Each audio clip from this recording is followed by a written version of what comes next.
First, I really felt like I was getting beamed up. I have a lot of emotion right now.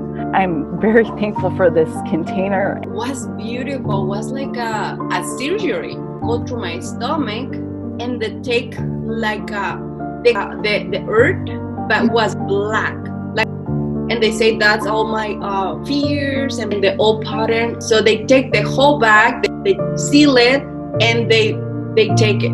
They take away all the bad stuff. It was so beautiful. In the end, I saw the whole world, like with the light connected, like we were like in our higher selves, bringing light to the new world. And it makes me emotional because it was like I was finally my higher self, like looking at my inner child, looking at my little girl self, and like I'm just so thankful and I have so much gratitude to like get to this place. So yes, let that beautiful higher self shine.